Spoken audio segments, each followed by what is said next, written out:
in the day and age where every company is trying to get into handheld gaming.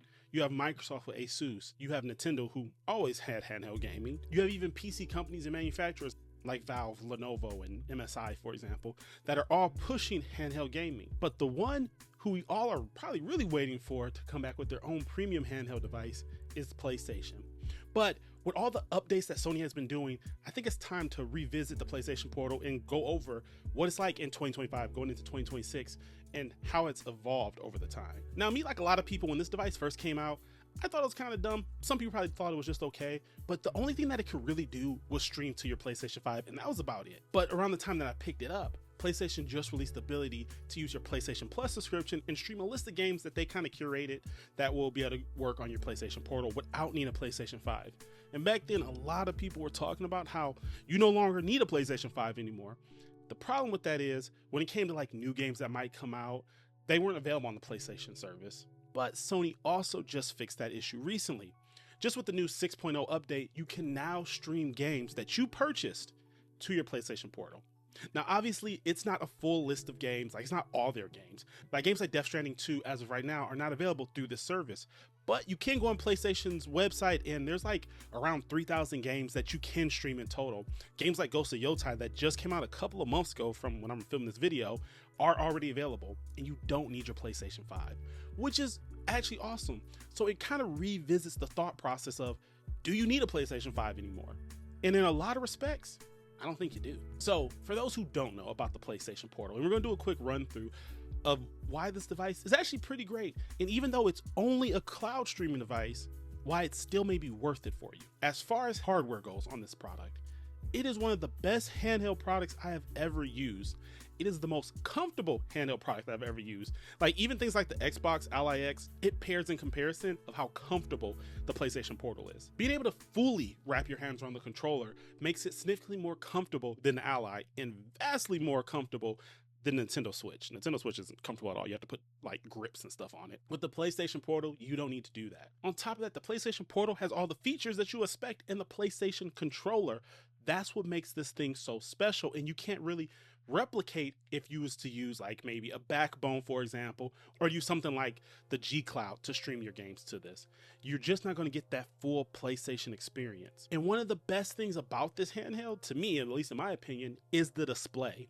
I don't know what display Sony's using. I do know they make great televisions, but the display on this Portal is so beautiful and crystal clear that sometimes, on top of having good internet connection, I forget that the games aren't locally on this device. Now that's an important thing to remember too. There's no storage, there's no fans or anything like that.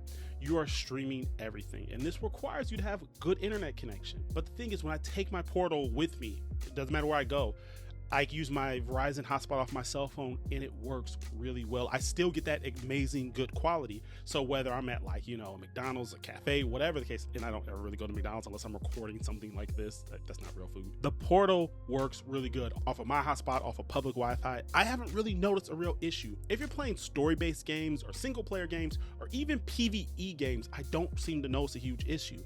Now, when I'm at home, if you're playing things like Battlefield 6, Call of Duty or whatever, it also runs really well. It runs phenomenal. Now, if you want to play those games outside of your house on that hotspot, for example, you may notice some issues. One thing I was really disappointed with the 6.0 update, and they still haven't fixed yet, and I'm hoping at some point they do, unless it's a hardware issue, but I don't think it is. I think it's pretty much software, is the fact that this device still only works with Bluetooth with Sony's own products. The PlayStation Portal, as of right now, as me recording this, you can get it somewhere around $150 at like GameStop, for example. Don't know if that's used or not, but I did see a listing for $150 before I recorded this video. You can go to a bunch of other websites because it's on sale for Black Friday and everything, and you can get it for like around $170. The problem is, if you want to play this around anyone else, you are going to have to use a wired connection unless you buy Sony's own headphone setup. So that's either like $150, I think that's what for the earbuds or something like that, or another $200 for the over-the-ear headphones. And that is a little problematic. I don't want to spend all this money just for Sony's own headphones. Now, if you're going to use it on your PlayStation 5, you're going to use it for everything else, cool. I have too many devices. I already have PlayStation 5 headphones that work totally fine. I don't need to buy new ones just for the Portal when I actually have other handheld devices. So it doesn't really make a lot of sense for me personally to buy them, where maybe for you, if you're like heavily in the PlayStation ecosystem, it might be. I just can't justify it. That's just me.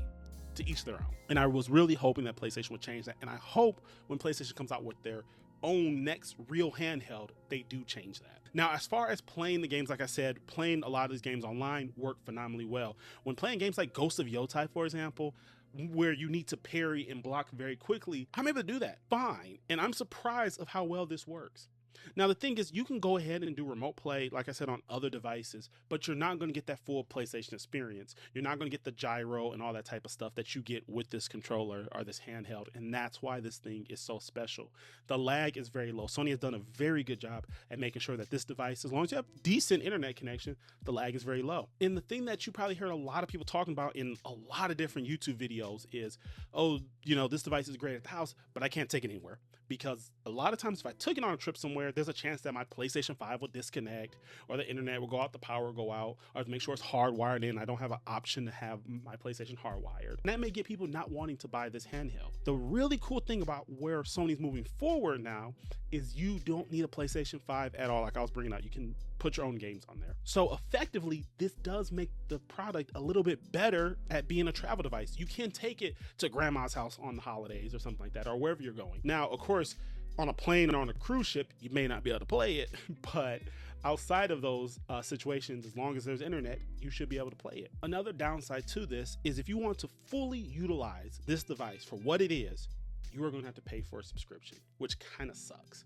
You're going to have to pay for, I think it's their most expensive tier or their second and most expensive tier. I don't remember how PlayStation does it, but I know for a fact, like for me, I have the $18 a month plan. I think it's $18 a month. I have that one, and you get the whole suite of features that you can use it for. So that means that you're going to be able to use their cloud streaming service with games that they put on their service, and I can also use the PlayStation stream your own games option as well. So if you're not into subscriptions, that does suck. You can still use the portal to remote play into your PlayStation without any of the subscription. But if you want to use all these other features, you are going to have to get the subscription. So that's just something else to keep in mind. And with everyone raising the prices of their subscription, that can kind of suck. If you're already using their PlayStation Plus plans, it probably doesn't matter a whole lot. But the cool part about all this is the use case. So you have a few options now. So say, for example, you're someone that has a spouse and you want to play with them.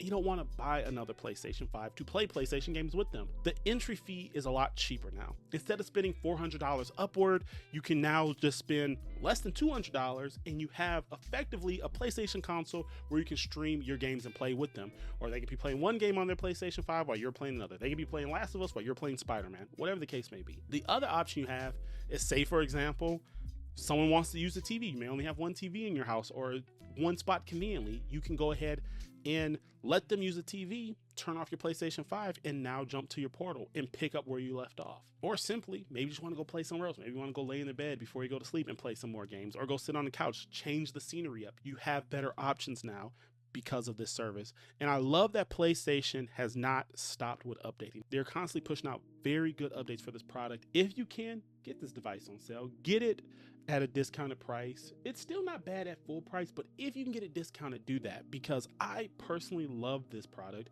When it actually comes to playing some games, there's some games that I only own on PlayStation, and so I'm playing through them on my portal. Even though I've been loving my Xbox Ally and I can't wait to jump back to that, I'm finishing some of the games on my portal. So I'll go in my wife's room and she'll have some thrown on the TV while she's watching something. I have my portal there and I'll be playing that, just kind of beating through the campaign.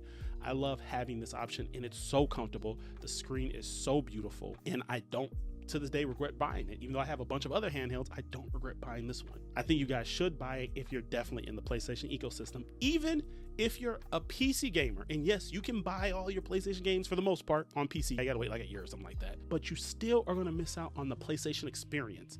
I know it sounds a little fanboyish when it comes to talking about all the controller features, but I'm gonna be honest, as someone that plays on Xbox, PlayStation, Nintendo Switch, and PC, PlayStation, their devices, their products do have a very premium feel to them, and their immersion, they do a really good job when it comes to that controller. And the fact that you can only get that experience by having the console or this handheld, yeah, you're gonna have a great experience on this, especially if you play a lot of your games at home. At the end of the day, I still suggest picking up this product. I still think it's a great product. Yes, there's a bunch of handhelds out there, and I do feel like you should have a handheld device in your library that does not require the internet. But if you are a PlayStation gamer, or you want to get into PlayStation gaming, or you just like the PlayStation experience, definitely pick up this device, pick up this handheld, even going into 2026. Because I know, as great as the PSP was and the Vita was, and how good this device is, That next handheld is going to be like awesome. Anyways, that's my thoughts on this. Comment down below, what do you think? If you guys have questions, go ahead and put that down below. I'll try to answer as many as I can. And as always, thanks so much for sticking around and watching this video. I have a lot more videos coming up soon when it comes to handheld products and non-handheld products, just gaming in general. So if you're interested in handheld and just gaming stuff, make sure you subscribe to the channel if you're not already subbed. And I'll catch you all in the next one. See ya.